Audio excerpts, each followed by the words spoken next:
नमस्कार और बहुत बहुत स्वागत है आपका हमारी इस खास पेशकश में। आपके साथ मैं हूं विपिन भाट और एक बार फिर लेकर हाजिर हैं वो खास शो जिसमें आपके सवालों के जवाब आपको मिलते हैं, खासतौर पे आपके स्टॉक्स इन्वेस्टमेंट से जुड़े सवालों के जवाब और साथ ही निवेश और ट्रेडिंग पर आपको कुछ खास सलाह भी। और सभी सवाल आप हमें भेज सकते हैं 70452200 पर व्हाट्सएप के जरिए। इसके अलावा फेसबुक और एक्स पे शो लाइव है, वहां पर कमेंट बॉक्स में जाकर भी सवाल पूछे जा सकते हैं। इसी शो में जवाब देने की कोशिश रहेगी। आज हमारे साथ आपके सवालों का जवाब देने के लिए और आपके लिए रणनीति तैयार करने के लिए इक्विनॉक्स रिसर्च एंड एडवाइजर्स के पंकज उरांदर साहब है। पंकज जी, बहुत बहुत स्वागत है आपका शो पर। तो पंकज जी के साथ मिलकर स्ट्रैटेजी बनवाएंगे आपकी फाइनल शुक्रवार के लिए और साथ ही आपके सवालों के जवाब होंगे। लेकिन उससे पहले आज बाजार में क्या हुआ ये थोड़ा जान लेंगे तो परिप्रेक्ष्य ज्यादा बेहतर समझ में आएगा। सेंसेक्स एक्सपायरी का दिन था, बाजार सीमित दायरे में रहा। दिन भर उतार चढ़ाव के बाद निफ्टी और सेंसेक्स की फ्लैट क्लोजिंग देखने को मिली। मिड कैप और स्मॉल कैप शेयरों में बिकवाली का दबाव था, बैंकिंग शेयर भी कमजोर रहे। कैसा हाल है डिटेल में अगर जानना है तो एक बार सुन लेते हैं रक्षा से। सेंसेक्स की वीकली एक्सपायरी के दिन बाजार में शुरुआत अच्छी हुई, लेकिन ऊपरी स्तरों से बाद में दबाव देखने को मिला। अगर क्लोजिंग लेवल्स की बात करें तो आज की पूरी बिकवाली जो है वो निफ्टी बैंक की वजह से आई। निफ्टी बैंक यहां पर करीब करीब 180 अंकों की गिरावट के साथ बंद हुआ है। निफ्टी की यहां पर हमें एक फ्लैट क्लोजिंग देखने को मिली है। हालांकि जो सेंसेक्स है वहां पर भी एक फ्लैट क्लोजिंग देखने को मिली है। मिड कैप और स्मॉल कैप की बात करें तो आज इन्होंने भी बाजार का साथ नहीं दिया। अगर आज की सेक्टोरियल पिक्चर देखें तो यहां पर पिक्चर कल के मुकाबले थोड़ी बहुत बिगड़ती हुई नजर आई। हालांकि इंडिया विक्स आज कूल ऑफ हुआ है, 3% की गिरावट देखी गई। लेकिन IT, FMCG, pharma, oil and gas, capital good, auto यहां पर थोड़ी बहुत बाइंग देखने को मिली। और PSU bank, financial, reality, defence, capital market ये सारे इंडेक्स थे जहां पर गिरावट देखने को मिली। अगर आज के कंट्रीब्यूटर्स की लिस्ट देखें तो यहां पर इंटरग्लोब एविएशन यहां पर खरीदारी देखने को मिली। इसके अलावा विप्रो, एचसीएल टेक नतीजों के बाद यहां पर जो बुलिश रिपोर्ट आई ब्रोकरेज की वहां से भी काफी अच्छे गेन्स देखने को मिले। इसके अलावा बजाज फाइनेंस। अगर आज के निफ्टी 50 लूजर्स की बात करें तो यहां पर इटर्नल यहां पर गिरावट देखने को मिली। इसके अलावा SBI life, BEL, Shriram finance ये सारे स्पेस थे जहां पर गिरावट देखने को मिली। एक और स्पेस था केमिकल, जहां पर आज काफी अच्छी तेजी देखने को मिली। तो ये सारे काउंटर थे जिन्होंने आज केमिकल स्पेस की तेजी को सपोर्ट किया। तो ये था आज के बाजार का पूरा हाल। चलिए, आज के बाजार का हाल समझ लिया। अब जरा देख लेते हैं कि आज के इस बाजार के इस हाल करने वाले कौन रहे। एफआईआईज की डीआईआईज, एफआईआईज की बिकवाली रही 4205 करोड़ रुपए से ज्यादा की, लेकिन डीआईआईज ने उसके सामने 2986 करोड़ रुपए से, माफ कीजिए, ज्यादा की खरीदारी की। और ये आज के सबसे बड़े सौदे कहे जा सकते हैं।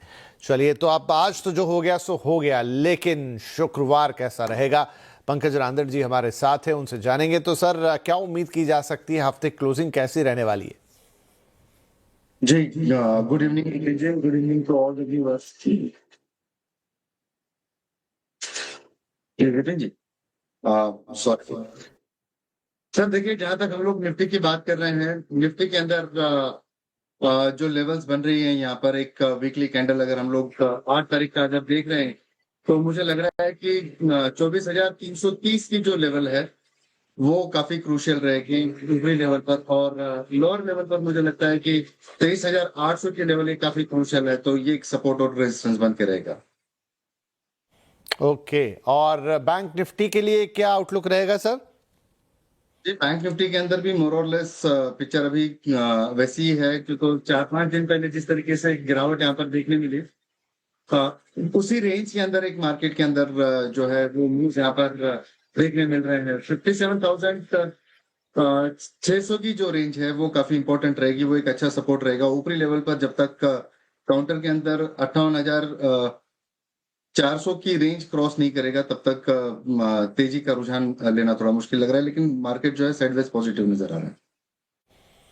ओके, साइडवेज पॉजिटिव नजर आ रहा है मार्केट। तो चलिए सर, ये तो ब्रॉडर मार्केट की बात हो गई। ये दर्शकों को इंतजार रहता है कि आप किस पर्टिकुलर स्टॉक पे नजर रखेंगे फ्राइडे को।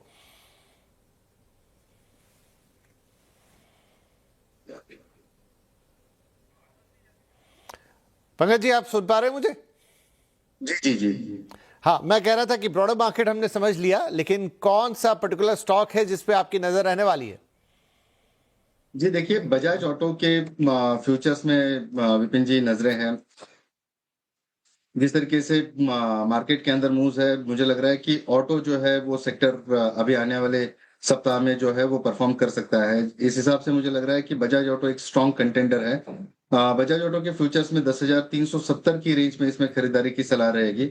स्टॉप लॉस जो है 10,290 का रखना होगा और टारगेट जो है 10,680 तक के देखने मिल सकते हैं। बहरहाल 1 से 2 दिन का इसके अंदर व्यू है सर।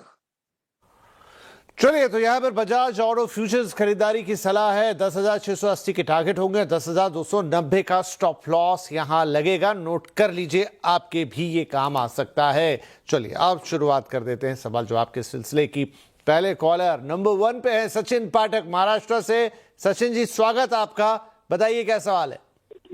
सर, मेरा बहुत दिनों से एक शेयर फंसा हुआ है। इंडियन ओवरसीज बैंक का मैंने 4,600 शेयर लिया है और काफी ज्यादा अमाउंट पे लिया है वो। और आइनॉक्स विंड लेटेस्ट लिया है 1,000 शेयर 90.45 पे। तो दोनों जगह ही आपको नुकसान है, क्वांटिटी बड़ी, एक एक करके दोनों पे बात करते हैं। पहले आइनॉक्स विंडी देख लेते हैं। यहाँ पे 1,000 शेयर है आपके पास और 11 रुपए से ज्यादा का नुकसान है। चूंकि संख्या बहुत ज्यादा है यहाँ पर, पंकज जी, नुकसान भी बड़ा ही होगा इनका। कुछ इसमें राहत की बात मिल सकती है आगे जाते हुए? डेफिनेटली देखिए, एक बेस बनाया हुआ है और बेस के आसपास में ही ये काउंटर अभी फिलहाल ट्रेड कर रहा है। परसेंटेज वाइज अगर हम लोग देखते हैं तो ऊपरी लेवल से काफी स्ट्रॉन्ग गिरावट भी यहाँ पर देखने मिली है इनके भाव से। विवैप के नीचे 20 डेमा और 200 डेमा के नीचे काउंटर ये फिलहाल ट्रैवल कर रहा है। थोड़ा सा समय जरूर लगेगा, लेकिन काउंटर काफी अच्छा लगता है आने वाले समय में। जब ये मार्केट की पूरी दिशा सही हो जाएगी, मुझे लगता है ये काउंटर आपके रेट्स तो जरूर डिलीवर कर सकता है, लेकिन एक स्ट्रिक्ट स्टॉप लॉस यहाँ पर मेंटेन करके चले। इस लेवल से अगर मैं स्टॉप लॉस की अगर मैं बात कहूँ तो 72.40 का एक स्टॉप लॉस यहाँ पर मेंटेन करें और आपके कॉस्ट के ऊपर आने के बाद में इसमें रिविजिट किया जा सकता है। ठीक है। और दूसरा इनका जो स्टॉक था वो इंडियन ओवरसीज बैंक का था। कह रहे फंसे हुए से लग रहे हैं, खुद को महसूस कर रहे हैं। और 74.70 की इनकी एवरेज बाइंग प्राइस है। यहाँ पर करीब 4,500 से ज्यादा शेयर हैं और इस वक्त हर शेयर पे सर लॉस बहुत ज्यादा है, 40 रुपए का है। तो देखिए, आमतौर पे इतने ऊंचे लेवल पर जो खरीदारी है इनकी, वहां से व्यू देना काफी मुश्किल हो जाता है, क्यों तो एक बायस्ड अप्रोच होता है यहाँ पे। मुझे लगता है कि 34 रुपीज के आसपास एक है, तो एक एक्यूमुलेशन का जोन यहाँ पर बना हुआ है। डेफिनेटली यहाँ पर बाय करना चाहिए, लेकिन स्टॉप लॉस 31 का रखे। ऊपरी लेवल पर 38 तक की एक काउंटर आते हुए नजर आता है। 38 के ऊपर जाने के बाद में इसमें दोबारा रिविजिट करके हम लोग अपना ओपिनियन बना सकते हैं, लेकिन 31 का स्ट्रिक्ट स्टॉप लॉस यहाँ पर मेंटेन करके चले। 31 का, राइट, 31 का स्ट्रिक्ट स्टॉप लॉस लगाइए और फिलहाल के लिए होल्ड। आगे लगातार सलाह लीजिए इस पर, धीरे धीरे करके उम्मीद कर सकते हैं कि कुछ आपका जो नुकसान हो वो कम होता हुआ नजर आए। फिलहाल ऐसे बड़े इन्वेस्टमेंट से पहले सलाह ले ली जाए, ज्यादा बेहतर है। एनीवेज, आगे बढ़ते हैं। कमलेश जी हैं अगले कॉलर और कॉल है सूरत से, गुजरात से। कमलेश जी, स्वागत आपका, स्टॉक बताइए प्लीज। सर, इंदौर से कमलेश वाधवानी, इंदौर से। इंदौर जी। अच्छा जी, यहाँ सूरत लिखा हुआ है। चलिए, बहुत स्वागत है आपका इंदौर से भी। बताइए सर। हेलो। हाँ जी, बताइए क्या स्टॉक है। सर, अशोक लीलैंड है मेरे पास, 3,000 क्वांटिटी, 87 रुपए 72 पैसे के। मैंने 5 साल के हिसाब से लिए थे कि 2023 में लिया था मैंने, और 5 साल के हिसाब से। तो मैं इसमें जानना चाहता हूँ सर, ये आगे होल्ड करूँ कि निकल जाऊँ? क्या करिएगा इसका? बड़े 3,000 शेयर आपने खरीद लिए, हर शेयर पे 67 रुपए से ज्यादा का प्रॉफिट ऑलरेडी आ चुका है। ट्रक खरीदेंगे अशोक लेलैंड का? सर, कंपनी खरीद लेंगे। बहुत बढ़िया, बधाई आपको पहले तो। अच्छा निवेश आपका, ऑलरेडी एक लॉन्ग टर्म का नजरिया, अच्छा प्रॉफिट कमा रहे हैं, क्वांटिटी भी अच्छी है। तो पंकज सर, अब इन्होंने कहा 5 साल का नजरिया, 2023 में लिया, 2026 के मध्य में अब हम हैं। क्या 5 साल रख के और फायदा बढ़ेगा या थोड़ा, क्योंकि क्वांटिटी इतनी ज्यादा है, थोड़ी मुनाफा वसूली करें, धीरे धीरे आगे बढ़ें, क्या स्ट्रेटेजी रखें? देखिए, अगर ट्रेडिंग का व्यू अगर होता है यहाँ पर, तो मैं जरूर ये कहता कि यहाँ पर एक पार्शियल प्रॉफिट बुक करना चाहिए। लेकिन इनका नजरिया काफी लंबा है और भारत की जो ग्रोथ स्टोरी है उसको अगर हम लोग ध्यान में रखते हैं तो ऑटो सेक्टर काफी बढ़िया परफॉर्म कर सकता है। जैसे मैंने अभी थोड़ी देर पहले अपनी कमेंट्री में भी कहा था, मुझे लग रहा है कि डेफिनेटली काउंटर कोई भी डिप मिले तो खरीदारी की सलाह रहेगी, लेकिन क्वांटिटी वाइज अगर हम लोग देखते हैं यहाँ पे तो मुझे लगता है 170-175 के आसपास 20% जितना माल यहाँ से एग्जिट करना चाहिए, और पोजीशन जो है 160 के आसपास की स्टॉप लॉस ट्रेल करके कंटिन्यू करना चाहिए। चलिए, तो 160 रुपए का स्टॉप लॉस लगाइए और होल्ड कीजिए। बाकी क्वांटिटी 175 के भाव पे सर कह रहे हैं 20% आपकी क्वांटिटी का, यानी 600 शेयर के आसपास आप जो है वो प्रॉफिट बुक कर लीजिए। तो इंपॉर्टेंट है दोनों नंबर, 160 रुपए का स्टॉप लॉस और 175 के भाव आने पर 20% के आपके स्टॉक्स पे प्रॉफिट बुकिंग करके वो आप अपने पास रखिए। स्ट्रेटेजी के साथ आपको चलना है। फिर से एक बार बेहद बधाई आपको, बहुत बहुत आपके इस शानदार इन्वेस्टमेंट के लिए। आगे चलते हैं, अगले कॉलर हैं मिस्टर देवल चौटर्जी और कॉल आई है कोलकाता से। चौटर्जी साहब, बहुत स्वागत है आपका। क्या स्टॉक्स हैं आपके पास? हाँ, मेरे पास 47 शेयर्स है अदानी एनर्जी, और Okay. उसको खरीदा है हमने 1127.14 पे। फिर मेरे पास रिलायंस है 80 शेयर 1342 पे खरीदे हैं, और जियो फाइनेंशियल है 86 शेयर 300.11 पे खरीदे हैं। अच्छा, चलिए, तो देखिए पहला स्टॉक जिसकी डिटेल आपने हमें भेजी उसकी बात कर लेते, फिर रिलायंस और जियो फाइनेंशियल की भी आपको सलाह दे देंगे यहाँ पर। तो इनके पास सर अडानी एनर्जी है और जिस भाव पे इन्होंने खरीदा वहां से अच्छे खासे प्रॉफिट में 562 रुपए के 47 शेयर्स हैं। आगे इसमें क्या नजरिया बनेगा? देखिए, काउंटर काफी स्ट्रॉन्ग मोमेंटम में है। ओवरऑल अदानी पैक ही काफी बढ़िया अभी मोमेंटम में है। मुझे लगता है कि ये डेफिनेटली एक पॉजिटिव मूव्स के साथ में चलने के लिए तैयार है। स्टॉप लॉस यहाँ पर जरूर मेंटेन करें। सॉरी, 1610 रुपए का एक स्टॉप लॉस यहाँ पर जरूर मेंटेन करें, और ऊपरी लेवल पर मुझे लगता है 1780-1820 रुपए तक के टारगेट्स यहाँ पर जरूर देखने मिल सकते हैं। ठीक है जी, तो एक स्टॉप लॉस लगाइए और ऊपरी लेवल पे 1780 तक के टारगेट आपको देखने को मिल सकते हैं। उसके लिए आपको होल्ड करके रखना है। स्टॉप लॉस 1610 का लगा लेना है। ठीक है जी। अच्छा, दूसरा इन्होंने सर रिलायंस इंडस्ट्रीज के बारे में एक सवाल लिया, उस पर क्या नजरिया बनेगा? आई थिंक कल नतीजे भी हैं। ये देखिए, काफी स्ट्रॉन्ग काउंटर है, और पोजिशनल पॉइंट ऑफ व्यू से तो बहुत ही बेहतरीन लग रहा है। अभी जस्ट मैं इसके डिटेलिंग चेक भी कर रहा था, तब 22 के पी पे ये काउंटर फिलहाल ट्रेड कर रहा है। डेफिनेटली इतनी बड़ी कंपनी का वेटेज है, जिस हिसाब से अभी चार्ट पे स्ट्रक्चर्ड है, मुझे लगता है अगर कोई गिरावट भी हो जाती है यहाँ पे 1270-1260 के आसपास, तो एक्यूमुलेशन के ही मौके रहेंगे। अगर लंबा समय के लिए अगर आप होल्ड करते हैं यहाँ पे, तो मुझे लगता है 1800 रुपए तक के जाने की चांसेस रिलायंस के देखने मिल सकते हैं। चलिए जी, तो 1260 पर एक्यूमुलेशन की सलाह है, 1800 रुपए तक ये स्टॉक आगे जा सकता है। ये रिलायंस पर राय बन रही पंकज जी की। और यहाँ पर एक डिस्क्लेमर छोटा दे दें आपको कि इस वक्त आप जो चैनल देख रहे हैं CNBC आवाज़, वो नेटवर्क 18 का हिस्सा है, और नेटवर्क 18 का जो स्वामित्व है रिलायंस इंडस्ट्रीज के ही हाथों में है। अब लगे हाथों जियो फाइनेंशियल का भी इनका एक सवाल था, जिसके नतीजे आई थिंक आज आ गए, अच्छे ही रहे। और इस पर क्या राय बनेगी सर? देखिए, एजीएम के बाद में ये काउंटर ने थोड़ा सा पिकअप जरूर लिया है। मुझे लगता है कि ये काउंटर के अंदर स्ट्रेंथ जो है इनहेरेंट है विपिन जी, और एक फ्रेश ब्रेकआउट जो है 245 के ऊपर यहाँ पर नजर आता है। डेफिनेटली इसको होल्ड करने की ही सलाह रहेगी। अगर कोई डिप मिलता है तो डेफिनेटली इसको एक्यूमुलेशन ही करना चाहिए, लेकिन एक स्टॉप लॉस यहाँ पर जरूर मेंटेन करें ट्रेडिंग पॉइंट ऑफ व्यू से 210 के आसपास का। मैं हमेशा से इस सवाल के बारे में जब मैं कहता हूँ कि नो वंडर अगर ये 4 डिजिट में भी अगर काउंटर देखने मिले तो, लेकिन बहरहाल इसको 4 से 5 साल का आप समय दीजिए, ये काउंटर काफी स्ट्रॉन्ग रिजल्ट दे सकता है। चलिए, 210 का स्टॉप लॉस, थोड़ी गिरावट पे एक्यूमुलेशन, बहुत अच्छा भविष्य देख रहे हैं आप। 4 डिजिट वाला इसके लिए पंकज जी, और फिलहाल के लिए कह रहे हैं कि लंबी अवधि का शेयर है, इसलिए आप इसे वक्त वक्त पे लेते रहें।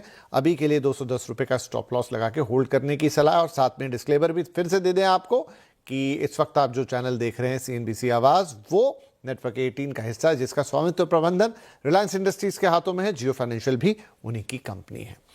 आगे बढ़ जाते हैं हमारे अगले कॉलर की तरफ, और ये है राज भानुशाली, और कॉल है मुंबई से। राज साहब, स्वागत है आपका, बताइए क्या स्टॉक्स है? हाँ जी, मेरे पास एप्पल 3i के शेयर्स है 1450 पे। तो इनका मुझे जस्ट जानना था शॉर्ट टर्म के लिए क्या टारगेट हो सकता है और स्टॉप लॉस कहाँ लगाना चाहिए।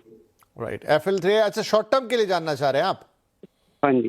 ठीक है, वैसे आपको बढ़िया फायदा हो गया। यहाँ पे 30 शेयर हैं आपके पास और ऑलमोस्ट 90 रुपए का फायदा है पंकज जी इनको हर शेयर पे, लेकिन शॉर्ट टर्म में थोड़ा सा समझना चाहते हैं कि क्या गेम रहेगा। ये डेफिनेटली शॉर्ट टर्म में भी काफी अट्रैक्टिव काउंटर नजर आ रहा है ये, और वॉल्यूम भी अच्छे खासे इंप्रूव होते हुए नजर आए हैं आज के ट्रेडिंग सेशन में। मुझे लगता है कि 1490 का डेली टाइम फ्रेम की क्लोजिंग बेसिस के ऊपर 1490 का एक स्टॉप लॉस जो है ट्रेल करके चले, ताकि at any point in time नुकसान में नहीं रहेंगे आप। ऊपरी लेवल पर मुझे एक काउंटर 1610 रुपए तक नजर आता है, होल्ड करके रखिएगा। ठीक है जी, तो 1610 रुपए तक जा सकता है 1490 रुपए के स्टॉप लॉस के लिए, 1610 के टारगेट्स के साथ होल्ड करें एफएल 3i को। राइट, आगे बढ़ें। अगले कॉलर फिर कोलकाता से सुप्रभात घोष साहब हैं इस वक्त फोन लाइन पे। घोष साहब नमस्कार, और बताइए क्या स्टॉक्स है। जी सर, नमस्ते सर।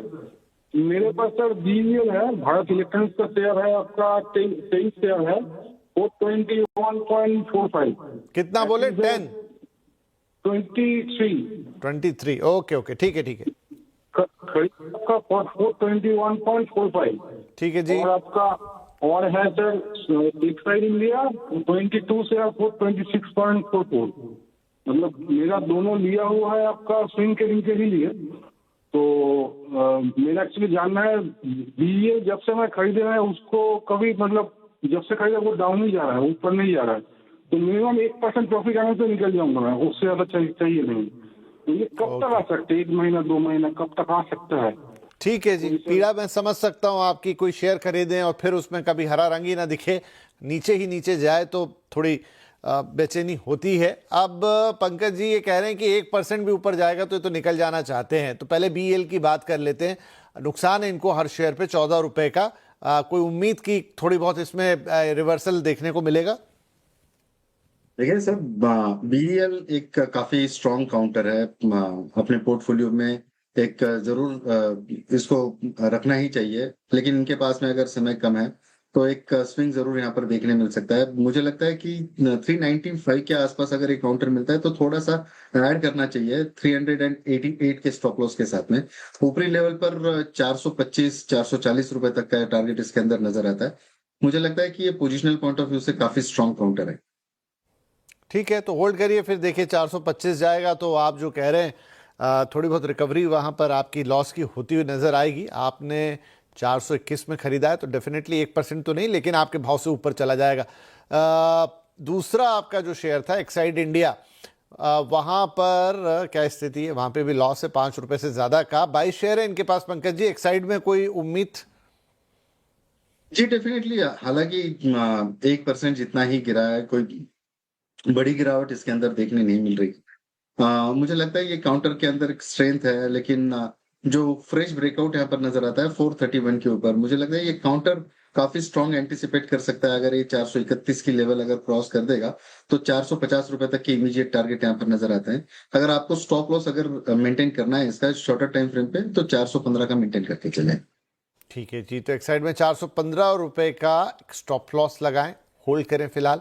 इसके अंदर भी ये सलाह है और यहाँ से भी आपकी लॉस की रिकवरी हो सकती है क्योंकि ये 450 रुपए तक यहाँ से जा सकता है। ठीक है, चलिए आगे बढ़े, अगला सवाल लेते हैं। और अगले हमारे कॉलर है मिस्टर दिनेश कुमार खन्ना। खन्ना साहब नमस्कार। नमस्कार जी, नमस्कार जी। कहाँ से बोल रहे हैं? मैं चंडीगढ़ से बोल रहा हूँ जी। क्या बात है सर, तो बहुत स्वागत आपका। बताइए क्या क्या स्टॉक्स है? मैं आपका चैनल का दीवाना हूँ सर। अरे वाह, क्या बात है। मैं आपके चैनल को बहुत अच्छे, नमस्कार जी, नमस्कार जी, नमस्कार। मैं आपके चैनल को बहुत अच्छी तरह, घर वाले भी बोलते हैं हमेशा CNBC लगा लेते हो आप, सारा दिन देखते हो। चलिए उम्मीद करते हैं कि सारा दिन देखने का फायदा भी आपको मिलता होगा। तो अभी हमें बताएं कि क्या स्टॉक आपके पास है? मेरे पास ये वेदांता के हैं 1000 शेयर, 300 में लिए थे, अब ये डाउन आ गया थोड़ा अपना, क्या करना चाहिए इसमें? ठीक है जी, 42 रुपए आई थिंक डीमर्जर के पहले की आपकी खरीदारी होगी, मतलब वो जो स्प्लिट हुआ उसके पहले की खरीदारी आपकी होगी। और 300 शेयर है सर इनके पास, माफ कीजिए 300 के भाव पर 1000 शेयर है और अभी नुकसान है 42 रुपए का हर शेयर पर। जी विपिन जी, कुछ शेयर्स ऐसे होते हैं कि वो गिरावट में भी काफी ज्यादा अट्रैक्टिव लगते हैं और सेम हाल जो है VDL का है। मुझे लगता है कि ये काउंटर जब भी गिरावट दे तो एक खरीदारी के मौके इसके अंदर ढूंढने चाहिए और उसी रेंज पर ये काउंटर है 255 260 की रेंज में इसमें एक्यूमुलेशन का एक जोन बनता है। यहाँ पर डिविडेंड यील्ड काफी अच्छी है इस काउंटर की। डेफिनेटली इसको होल्ड करके चलना चाहिए। 1 साल 2 साल का नजरिया जरूर रखें। यहाँ पर 350 से 400 रुपए तक के टारगेट्स इसके अंदर देखने मिल सकते हैं। कोई भी बड़ी गिरावट अगर मार्केट के अंदर इस स्टॉक में देखने मिले तो एक्यूमुलेशन की ही सलाह रहेगी। स्टॉप लॉस थोड़ा सा डीप रखना होगा 225 का। ऊपरी लेवल पर 350 और 400 तक के टारगेट्स देखने मिल सकते हैं। ओके जी, तो थोड़ा सा यहाँ पे स्टॉप लॉस कह रहे कि डीप रख के चलना पड़ेगा और 225 रुपए का, लेकिन 350 से 400 रुपए के टारगेट्स यहाँ पर देखे जा सकते हैं। राइट, चलिए आगे बढ़ जाते हैं। अगले कॉलर है मिस्टर हरदीप और कॉल है दिल्ली से। हरदीप जी, स्वागत है आपका। बताइए क्या स्टॉक्स है सर? हेलो, हाँ जी, टीवी आप एक बार म्यूट कर लें। हाँ जी, नहीं तो हम सर मेरे पास टाटा स्टील के शेयर हैं 2000 से एट द रेट 145। ओके, और हर शेयर पे 40 रुपए का आपको प्रॉफिट है? जी सर। बढ़िया है। तो क्या लॉन्ग टर्म के लिए थे या आप शॉर्ट टर्म में थोड़ा सा निकल जाना चाहेंगे? लॉन्ग टर्म के लिए चाहिए सर, तो लॉन्ग टर्म। ठीक है, लॉन्ग टर्म का नजरिया। राइट, बड़ी क्वांटिटी है पंकज सर, 2000 शेयर है टाटा स्टील के। जिस भाव पे लिए हैं वहां से इनको 40 रुपए का इस वक्त प्रॉफिट है और कह रहे हैं लॉन्ग टर्म का नजरिया है। डेफिनेटली लॉन्ग टर्म के नजरिए के हिसाब से काफी स्ट्रॉन्ग काउंटर है। एक स्टॉप लॉस मैं जरूर मेंशन करना चाहूंगा 168 का। यहाँ पर एक स्टॉप लॉस मेंटेन करें जो कि ट्रेलिंग स्टॉप लॉस होगा। आपकी रेट के ऊपर का ही स्टॉप लॉस रहेगा यहाँ पर। और ऊपरी लेवल पर मुझे लगता है ये काउंटर थोड़ा सा स्लो चलेगा, लेकिन 190 के ऊपर का एक काफी स्ट्रॉन्ग ब्रेकआउट यहाँ पर नजर आता है। तो 210 रुपए तक के इमीडिएट टारगेट के लिए टाटा स्टील में बने रहने की सलाह रहेगी। ठीक है, तो बने रहने की यहाँ पर सलाह आपके लिए टाटा स्टील में। और अभी आपका प्रॉफिट और बढ़ सकता है। 210 का स्टॉप लॉस लगा लीजिएगा। इसी के साथ वक्त एक छोटे से ब्रेक का, लेकिन ब्रेक के बाद सवाल जवाब जारी रहेगा।